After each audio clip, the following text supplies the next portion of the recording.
Good morning, Green Phonics Group. How are you this morning? I hope I'm finding you well. Okay, so you'll notice today on the screen I have two boxes, not just one. Does that mean we're learning two sounds today? Well, kind of. Let's have a look at the first one and see if you can figure out why I have two boxes on the screen. Here's the first digraph sound. So a U and an R. When those two go together, do you have any idea what sound they make? They make the sound. Can you say that one? Now, the reason I have two boxes on screen is because, ta-da, this one also makes the sound. So this is where we have to really think about our sounds, because if we put the U and the R or the E and the R together, they both make the same phonic sound. They both make the sound. So today I thought rather than just look at one of them, but we'd look at both of them together. It becomes a little bit tricky because you've got to start guessing which one of these sounds goes in which of the words that we use going forward. But there are a couple of things we can use to help us. The first one is to look at this one. Think about when you're reading a book.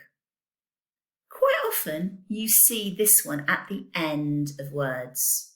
So this tends to go quite a lot at the end of words. Now, I cannot guarantee that that will always be the case, that this one won't occasionally be at the end of the word. But when you're putting an on the end of a word, it will always be this one. So if you say flat, flatter, quick, quicker, it's always going to be this one here. Okay? Now, this one can go in the middle of the word as well. So sometimes you are going to have to just get used to which one goes in which word. And that happens by just the more you read and the more you're exposed to the written word. But if you're putting an at the end of the word, it is going to be this one. Okay? Now, let's have a look at the words that I've got on screen for you today. So, as per usual, I've got 4 words on screen. Would you like to add the phonics buttons and then come back to me when you've done that and you've blended them and found out what the words are? Okay, so you're back. So how did you do with these today? Remember, we've got the 2 different sounds on here, both of them making the same sound. So let's look at the first one. We've got our digraph sound, d. So heard. Now, this isn't heard as in your ear. This is a herd of sheep or a herd of cows. It's a group. It's a group name. So on this one, the sound in the middle is the ER one, the one that I told you would be at the end of the words. But remember, it can also go in the middle occasionally. Let's have a look at the next one. Single sound, digraph sound, another digraph sound.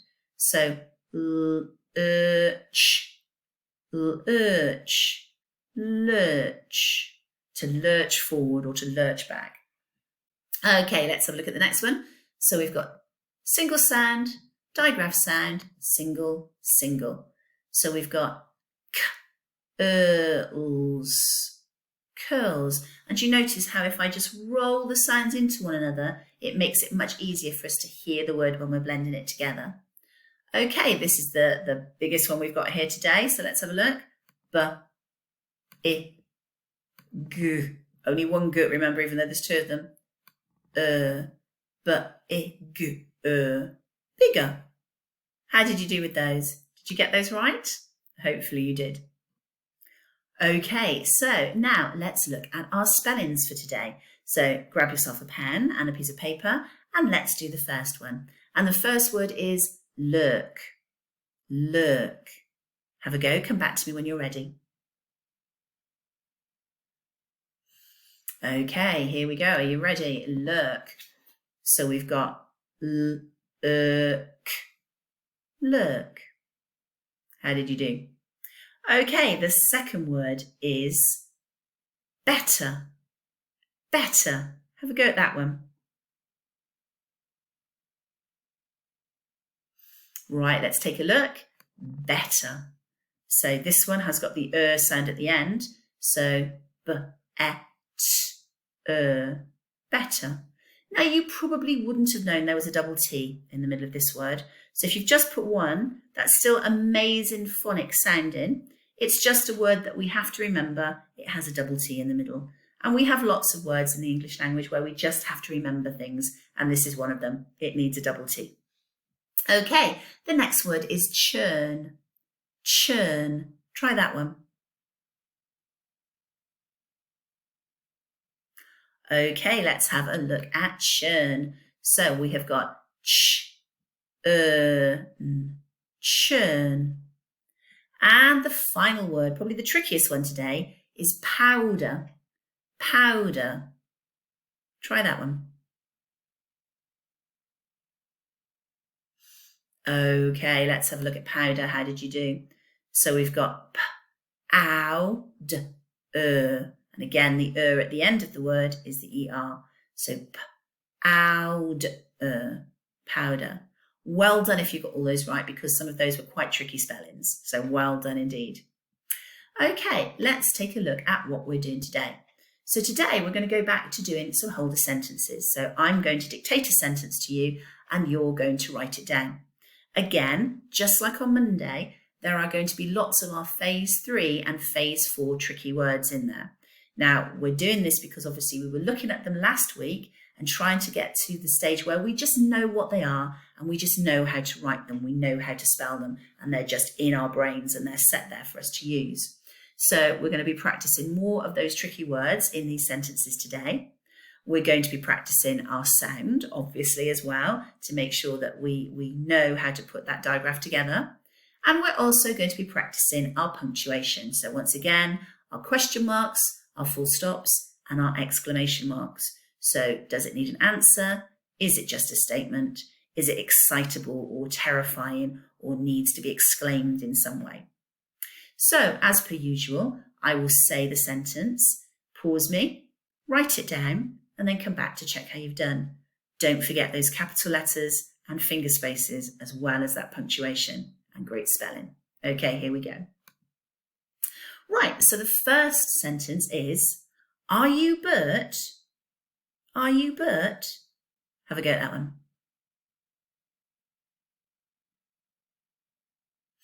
Okay, so let's take a look. How did we do? Are you Bert? So some of our tricky words, capital letter at the start, remember? And Bert. Now, Bert has got a capital B. Why is that? Why has Bert got a capital B? Can you remember what we said yesterday when we were looking at our proper nouns? Bert is a name, so obviously it needs a capital B at the beginning. And it's a question because you need to say, yes, I'm Bert, or in my case, no, I'm not Bert. Okay, let's try sentence number 2. They hurt me. They hurt me. Try that one. Okay, let's take a look. So again, we have some of our tricky words in here. They hurt me. And an exclamation mark because I was a bit upset when I said it. It made me quite sad. So it was an exclamation. How are you doing so far? Hopefully you're doing okay. Right, the third sentence is she likes lemon curd. She likes lemon curd. Try that one.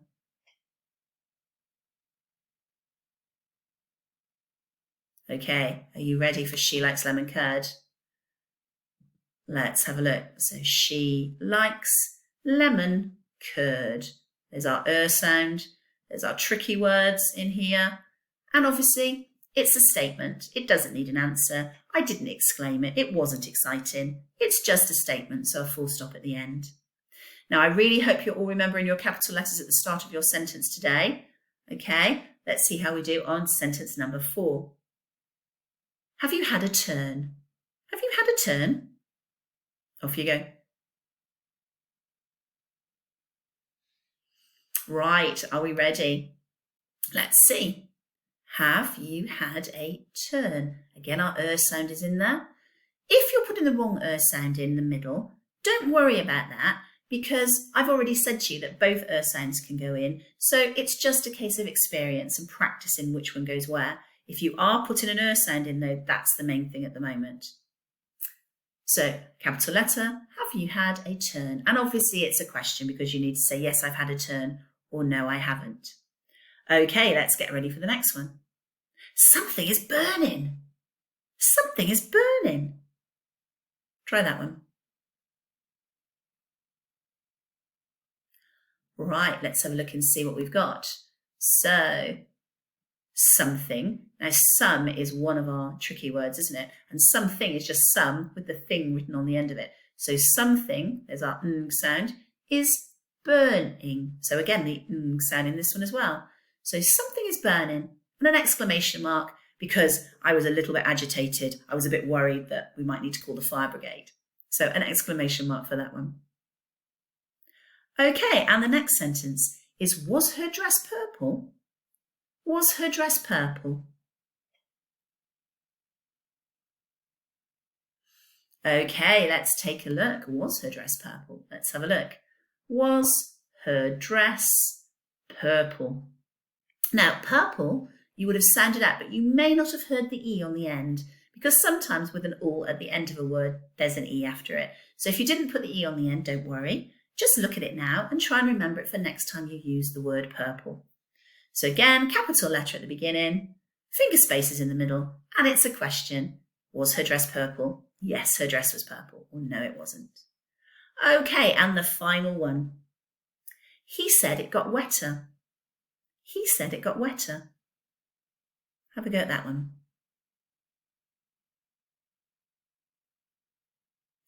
Right, let's take a look, see what we've got. So he said it got wetter. Now this one, you really should have put the right on the end because it's at the end of the word. And we talked about if we add to a word, it's always the ER. Now what you may not have realised is that there's a double T. So again, don't worry, because the normal word wet doesn't have a double T, but when we put the on the end, it doubles that consonant sound at the end of the word. So if you only put one T in, that's not too bad. You still sounded it out. It's important that you got the right at the end of this one because we know that this is the that goes at the end. And how did you do with your tricky words?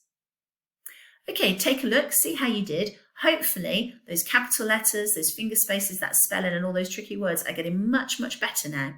So give yourself a really big pat on the back if you think you did well today. Okay, I'll see you again tomorrow.